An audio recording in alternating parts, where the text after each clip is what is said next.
नमस्कार, जय भीम. दैनिक बहुजन सौरभच्या यूट्यूब चॅनलमध्ये सर्वांचं स्वागत. उद्यापासून पार्लिमेंट सेशन, सर्व लोक तयारीत. NDAचा पूर्ण गट सरकारला घेरण्याच्या मूडमध्ये आणि राहुल गांधींनी विरोधी पक्षनेता बहुधा उद्या ते जाहीर करतील आणि त्याच्यामुळे पूर्ण BJPला एक मोठा चॅलेंज आहे. कारण राहुल गांधीची आणि मोदींची बरोबरी शक्य नाही, कारण दोघांमध्ये अत्यंत अंतर आहे, वैचारिक लेवलही अंतर आहे आणि एका दुसऱ्याला फेस नाही करू शकणार. एका दुसऱ्याला म्हणजे राहुल गांधीला मोदी फेस करू शकणार नाही, अशा पद्धतीची बातमी आहे. 26 तारखेला पुन्हा तिथे स्पीकरच्या इलेक्शनचं पूर्ण तयारीत आहे.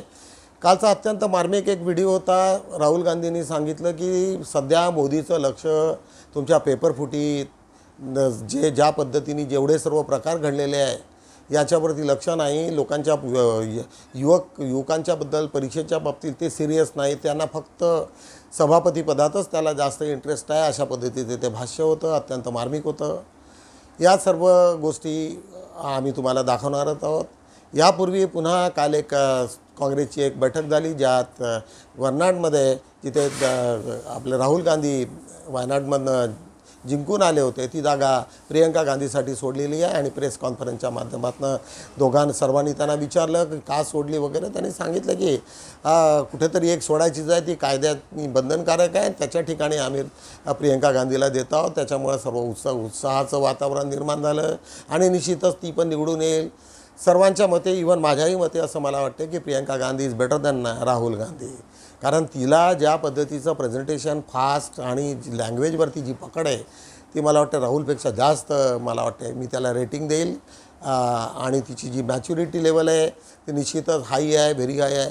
तर त्याच्यामुळे ती विरोधी पक्षनेता म्हणून एक अत्यंत उत्कृष्ट काम करू शकेल. आल्यानंतरच बघू, आता त्याचे हे जे इलेक्शन्स होतील त्याच्यानंतरच आपल्याला त्याच्यातली पुढची बाजू दिसेल.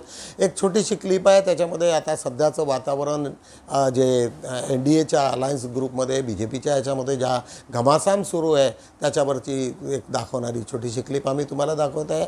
बघूया ही 5-6 मिनिटाची क्लिप. का मौसम अब बदलने लगा है. भीषण गर्मी और लू के थपेड़ों के बाद बारिश की शुरुआत हो गई है दिल्ली में. हल्की बारिश, थोड़ी सी हवा, लेकिन इस बदलते मौसम में भी मोदी को राहत के आसार नजर नहीं आ रहे हैं. दिल्ली समेत पूरे देश में इस समय सियासी मौसम BJP और NDA के अनुकूल नहीं है, उसके बिल्कुल विपरीत है. और दिल्ली का जिक्र, दिल्ली के मौसम की बात यहां इसलिए कह रहा हूं क्योंकि अभी आज के बाद, आज शनिवार है, कल रविवार और परसों सोमवार से दिल्ली में पूरा एपी सेंटर जो होगा सियासत का वो दिल्ली होगा. और दिल्ली में मौसम के साथ साथ जो सियासी मौसम है उसकी गर्मी, उसकी गर्माहट भी अगर रही तो समझ लीजिए कि इस देश का क्या हाल होगा. तो एक तरफ BJP के भीतर अब तक हार के कारणों पर घमासान मचा हुआ है, तो वहीं दूसरी तरफ 24 जुलाई से शुरू होने वाले संसद सत्र को लेकर भी BJP परेशान है, क्योंकि इस सत्र में उसे एक तरफ इंडिया गठबंधन का सामना करना है और दूसरी तरफ NDA के अपने ही साथियों की मदद भी हासिल करनी है. जी हां, बिल्कुल आप सही सुन रहे हैं. कुछ मुद्दे हैं जिनके बारे में पहले से ही पता है कि संसद में BJP उन पर घिर सकती है, जैसे share market scam, paper leak और अग्निवीर योजना पर विपक्ष के सख्त तेवर पहले ही नजर आ गए हैं और इसमें BJP पर उंगलियां उठ रही हैं. और दूसरी तरफ स्पीकर का चयन, डिप्टी स्पीकर को लेकर रणनीति, इन सब पर भी BJP फंसी हुई है. BJP के फंसे होने का सबसे बड़ा प्रमाण यही है कि इस बार मोदी, शाह या नड्डा की जगह राजनाथ सिंह बैठकें करके स्पीकर पद के लिए सभी दलों को राजी करने पर जुटे हुए हैं. लेकिन TDP के पत्ते अब तक नहीं खुले हैं. वहीं डिप्टी स्पीकर पर इस बार इंडिया गठबंधन भी पीछे नहीं हटेगा, यह भी साफ है. राजनाथ सिंह इन दोनों हालात में कोई बचाव का रास्ता निकालने की कोशिश में लगे हुए हैं. और इधर शेयर मार्केट स्कैम और पेपर लीक पर भी NDA के साथी, खासकर JDU और TDP क्या BJP के साथ खुलकर खड़े हो पाएंगे, यह भी देखना दिलचस्प होगा दोस्तों, क्योंकि इन दोनों दलों की स्थिति अपने अपने राज्यों में इस वजह से बिगड़ सकती है. दरअसल NDA में पड़ रही यह दरार BJP के लिए बड़ा सिरदर्द साबित हो सकती है. वहीं BJP के भीतर इस वक्त नेताओं के बीच जो जोर आजमाइश चल रही है उसमें भी मुश्किलें बढ़ रही हैं. यूपी में बीजेपी के नेता आपस में भिड़ रहे हैं और एक दूसरे पर हार का ठीकरा फोड़ रहे हैं। आपने देखा कि उत्तर प्रदेश से कई ऐसी तस्वीरें आ रही हैं कि बीजेपी के नेता आपस में ही भिड़ रहे हैं। कई ऐसी तस्वीरें आई जहां बिल्कुल जूतम पैजार वाली स्थिति हो गई। और उधर राजस्थान में भी ऐसा ही हो रहा है।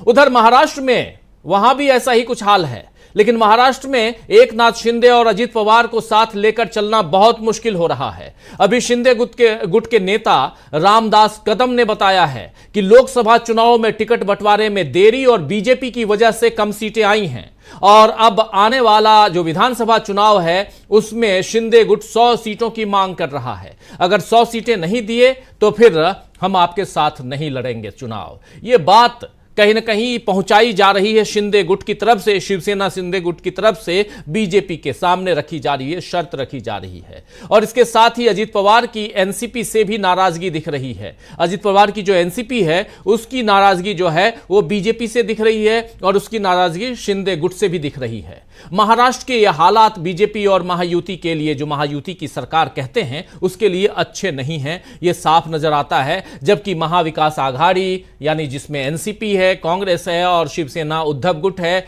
वहां अभी से चुनावों की तैयारी चल रही है और ये महाविकास आघाड़ी अभी से चुनावों की तैयारी में लग गया है। उधर राहुल गांधी और अखिलेश यादव लगातार मोदी सरकार को घेर रहे हैं। राहुल और अखिलेश का जिक्र यहां इसलिए क्योंकि ये दोनों ऐसे नेता हैं जो अभी सोमवार से गरजते हुए दिखाई देंगे आपको सदन के अंदर।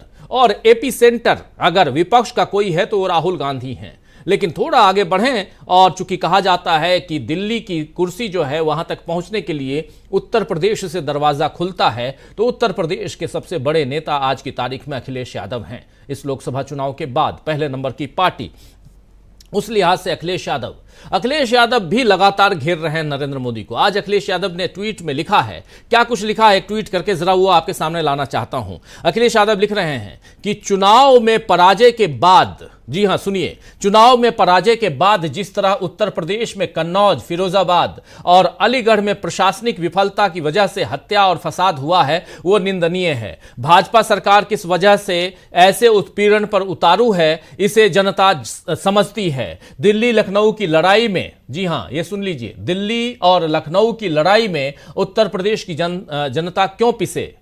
पराजय से जन्मा ये प्रतिशोध सामाजिक आक्रोश को ही जन्म देगा, इससे किसी का भला होने वाला नहीं। निंदनीय मामला जो है ये हत्या और फसाद का है और ये मामला कन्नौज, फिरोजाबाद और अलीगढ़ में प्रशासनिक विफलता के कारण है। ये सारी बातें लिख रहे हैं, लेकिन इसकी जड़ है पराजय भाजपा की। और उस पराजय के कारण अगर आप जनता से अगर किसी भी ढंग से आप उसका बदला ले रहे हैं तो यह गलत है। आपने अभी सुना होगा कि बिहार के एक सांसद महोदय कह रहे हैं कि अगर जिन जिन मुसलमानों ने और यादवों ने मुझे वोट नहीं दिया तो मुझसे भी कोई उम्मीद वो ना पालें, आएंगे हमारे घर तो हम चाय पिला देंगे लेकिन उनका काम नहीं करेंगे।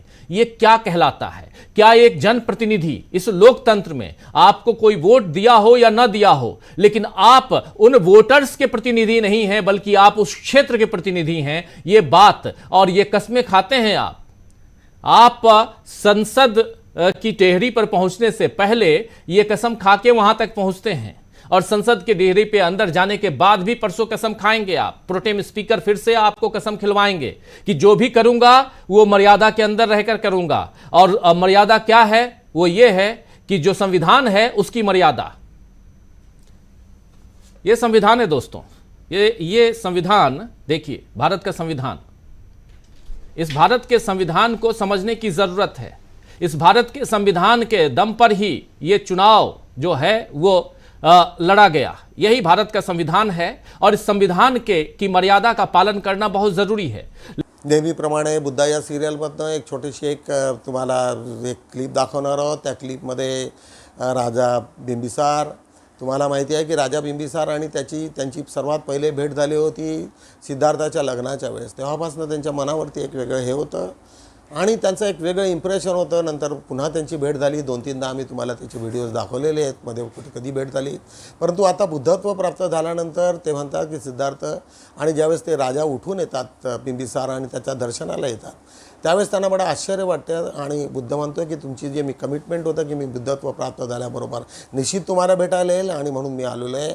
आणि त्यांच्यात काही वार्तालाप होतो की तुम्हाला कसं आम्ही संबोधित करावं. त्यावेळेस सांगतात की मला बुद्ध हे पदवी आमच्या लोकांनी दिलेली आहे, त्याच्यामुळं ते निश्चितच तुम्ही बुद्ध म्हणून मला म्हणू शकतात. आणि अनेक गोष्टीला त्याच्यावरती बुद्ध तत्त्वज्ञानानुसार त्यांना सांगतात की सर्व काही तुमच्या मनातलंच आहे, सर्वाचं उगम, तुमचं ज्ञान, सर्व काही तुम्ही स्वतःच आहे, तुमच्या जवळ आहे, आणि त्याची तुम्ही फक्त जोत कुठेतरी सुरुवात करावी लागेल. राजा बिंबिसार नतमस्तक होतात, त्यांना सांगतात की मला बुद्ध धम्मामध्ये मला तुमचा अनुयायी व्हायचा आहे. आणि त्याच्यानंतर बुद्ध आणि त्यांच्यामधला जो वार्तालाप आहे तो अत्यंत महत्त्वाचा, अत्यंत मार्मिक, अत्यंत सेन्सिबल आहे. त्याच्यामुळे हा व्हिडिओ तुम्हाला वारंवार जरी पाहिला तरी लोकांना तुमच्या निश्चितच लक्षात येईल. माझा विचार असा आहे की मॅक्झिमम जे तुम्हाला व्हिडिओ चांगले वाटतात त्यांनी तुम्ही सातत्यानं त्याच्यावरती वाचत राहा, सांगत राहा लोकांना, जेणेकरून ह्या ज्या कथा आहेत बुद्धावरती, छोट्या छोट्या गोष्टी त्या जनमानसामध्ये पसरल्या पाहिजे. हाच उद्दिष्ट आहे. बघूया आपण ही क्लिप छोटीशी.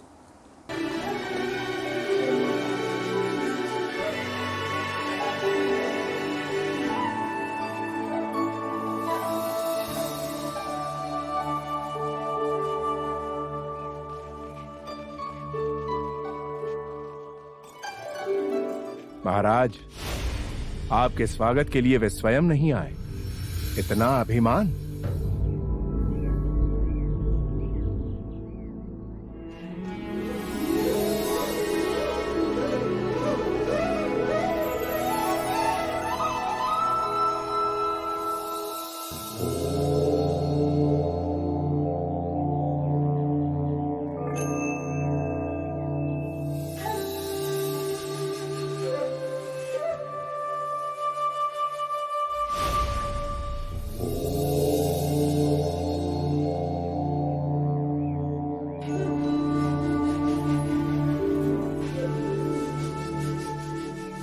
अपने दिए वचन को निभाने मैं आप तक पहुंच गया मगध नरेश।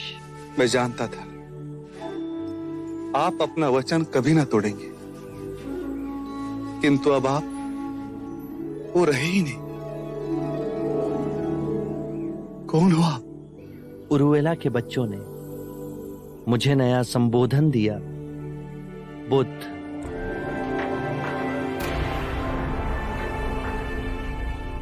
अति श्रेष्ठ। बुद्ध बुद्ध बुद्ध बुद्ध बुद्ध बुद्ध बुद्ध। मैं भी अब आपको बुद्ध ही कहूंगा। सिद्धार्थ से बुद्ध का परिवर्तन अद्भुत है। आपका आभामंडल, आपसे झरता शांति का झरना, आपका अभूतपूर्ण सौंदर्य इस बात की हुंकार दे रहा है कि आप उस परम ज्ञान को उपलब्ध हो चुके हो। और मैं चक्रवर्ती राजा होने के बाद भी निम्न ही रह गया। ये ऊंचता नीचता का विचार ही असत्य है। पहले क्षण आपने मुझे अपनी बुद्धि से देखा, इसीलिए आपको हमारे बीच अंतर का विचार आया। उसके बाद आपने मुझे अपने मन की आंखों से देखा, वहां आपकी चेतना विभाजित ना हो सकी। क्या अंतर है आप में और मुझ में? एक ज्ञानी अज्ञानी से पूछ रहा है कि क्या अंतर है उसमें और मुझ में। पृथ्वी और स्वर्ग में क्या अंतर है? पृथ्वी तुम्हारी जड़ें हैं और स्वर्ग तुम्हारी फैलती हुई ऊर्जा। बुद्धि की चालाकी देखो, फिर वो दो हिस्सों में विभाजित कर रही। आप धार्मिक हो या नैतिक? नैतिकता और धर्म अलग है। हाँ, नैतिकता स्वर्ग का प्रलोभन देती है, नरक से डराती है, दो हिस्सों में बांटती है। धर्म ऐसा नहीं करता। तो फिर धर्म क्या है? परम ज्ञान क्या है? केवल अनुभूति। स्वयं को जानो, स्वयं को पहचानो। कोई विचार नहीं, कोई जिज्ञासा नहीं, केवल अनुभव। स्वयं को मध्य में केंद्रित रखो, विरोधों से ऊपर उठो, और जब तुम्हें ये अनुभव होगा तो विभाजित कर देखने के बाद स्वयं गिर जाएगी, जैसे पतझड़ में वृक्ष से पत्ते सूखकर स्वयं गिर जाते हैं। मैं भी इस परम अनुभव को उपलब्ध हो सकता हूँ? अवश्य। हम सब में वही चेतना की नदी है जो सूरज, चंद्रमा, सितारे, आकाश गंगाओं में बहती। परम ज्ञान का द्वार हम सब के भीतर है।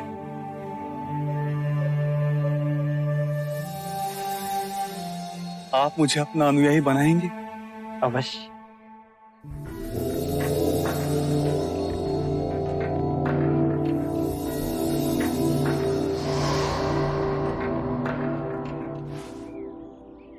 मुझ पर 1 रुपया ऑफ कर दीजिए।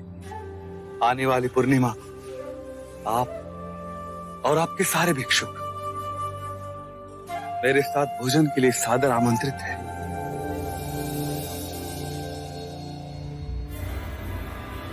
दैनिक बहुजन स्वरूपचा आजचा 23 संडे। आज आम्ही लक्ष्मण होलेचे उपोषण स्थगित। तुम्हाला ओबीसीच्या इलेक्शनमध्ये लक्ष्मण होकेंचे काल उपोषण झाले। त्याच्या आईचा फार तिने हे केला की माझा मुलगा उपोषणाला बसला आहे, त्याच्यामुळे त्या दोन्हीकडचे काल आम्ही एक हेही टाकली, वार्ताही होती आणि त्याच्यावरती आमचं एक आर्टिकलही होतं। परंतु आज त्यांनी ती स्थगिती दिलेली आहे। ओबीसीच्या आरक्षणाचा होती। ओबीसीच्या आरक्षणाला काँग्रेस आणि आपल्या यांचा जो ग्रुप आहे इंडिया गठबंधनाचा, महाविकास आघाडीचा, त्यांनी होकार दिलेला आहे। नीट परीक्षेतील गोंधळ, TDP व JDU गप्प का, असा प्रश्न केलेला आहे काही लोकांनी। निश्चितच आज त्यांची ती वेळ नाही आहे त्याच्यावरती भाष्य करणारी, परंतु ज्या पद्धतीने बाकीचे सर्व इंडिया ग्रुप त्यांना घेरत आहेत त्याच्यामुळे आज न उद्या त्यांना ते बोलणं भाग पडेल। कारण त्याचं इपिसेंटर जे होतं, महत्त्वाचं हे होतं ते गुजरात होतं, काही ठिकाणी छत्तीसगड म्हटलं जाते किंवा अनेक ठिकाणी 2-3 ठिकाणी त्यांचे आता एक्झॅक्टली CBIने अनेक लोकांना चार्जशीटा इश्यू केलेले आहेत। काही लोक म्हणतात की त्याचं महाराष्ट्रातही त्याचे मेन कनेक्शन होते, आता महाराष्ट्रामध्ये कुठे होते अजूनपर्यंत त्याचं डिटेल आलेलं नाही। कर्नाटकमध्ये राहणाऱ्यांनी कन्नड शिकावी, मुख्यमंत्री सिद्धरामय्या त्यांनी सांगितलं की बरोबर एखाद्या स्टेटमध्ये तर राहत असतील तर त्यांच्या स्टेटचा आग्रह राहील की तुम्ही कमीत कमी आमची भाषा शिका, कन्नडी शिका। कन्नडी तशी फार अवघड आहे शिकायला। ससूनचे नवे अधिष्ठाता डॉक्टर पवार यांची डॉक्टरांना तंबी। आता ससून मुंबईचं पुण्याचं मोठं हॉस्पिटल आहे, गव्हर्मेंट हॉस्पिटल, तिथले अधिष्ठाता डॉक्टर पवार यांनी फार तिथलं ॲडमिनिस्ट्रेशन सुधारवलेलं आहे, त्याची बातमी आहे। अवैध BT विक्रेत्याला अटक। तुम्हाला माहिती असेल की BT कॉटन करणं किंवा त्याच्यात जेनेटिकल चेंजेस करणं हे कायद्याने बंदी आहे, परंतु काही लोकांनी त्याच्यावरती BT कॉटन मोठ्या प्रमाणात हे केलं। अजूनही आम्हाला कळलं नाही की जर चांगल्या व्हेरायटीज असतील, हाय यील्डिंग असेल तर त्याच्यामध्ये काय करायचं, आणि जर कीटकाला रेजिस्टन्स असेल तर अशा व्हेरायटी आल्या पाहिजे। आता गव्हर्नमेंटची काय मनसा आहेत आणि कोणते त्याच्यामध्ये हे होणार आहे ते वेळच सांगेल। प्रज्वल रेवन्नाच्या भावाचे तरुणावर लैंगिक अत्याचार गुन्हा दाखल। तुम्हाला सर्व माहिती आहे, बेंगलोरची जी बातमी आहे त्या सर्व पूर्ण फॅमिलीवरतीच आता एकावर एक हे घेत आहेत।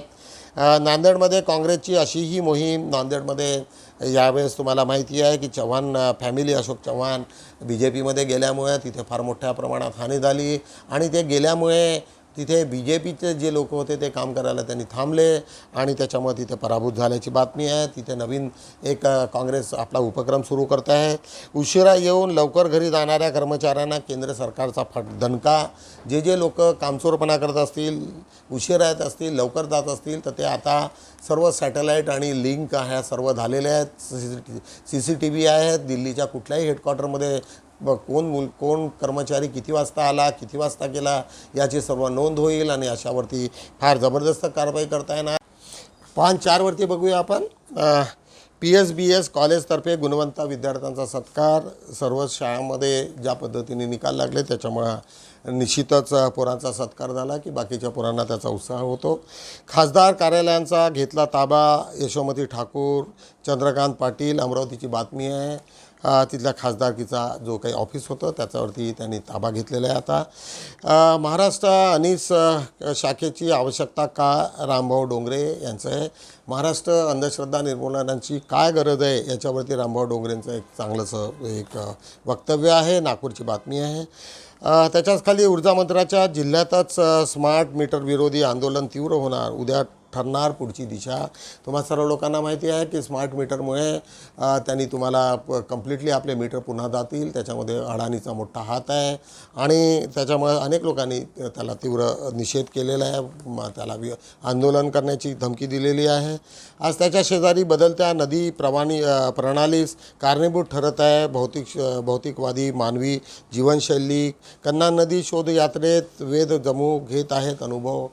अत्यंत चांगला एक उपक्रम लोकांनी हातात घेतलेला आहे की आपली जी कन्हा नदी आहे तिचा उगम शोधून काढणं आणि आजूबाजूच्या ज्या परिसराचा तिथे अभ्यास करणं. तिथे काय काय लपलेलं आहे, कुठले कुठले राजे होते, त्याच्या आधी काय काय झालं त्या नदीच्या. कारण जे काही लोकवस्ती त्या काळामध्ये बुद्धाच्या काळापासून आहे त्याच्या आधीपासून आहे हे सर्व नदीच्या पात्राच्या आजूबाजूलाच राहायचे. त्याच्यामुळे ही नदी एकेकाळची मोठी नदी असेल आणि तिथे काही महाल सापडलेले आहेत, अनेक गोष्टी आणि बुद्धकालीन तिथे खूप मोठे अवशेष सापडलेले आहेत. त्याच्यामुळं अशा पद्धतीचा अभ्यास अत्यंत गरजेची आहे, आजच्या काळाची गरज आहे.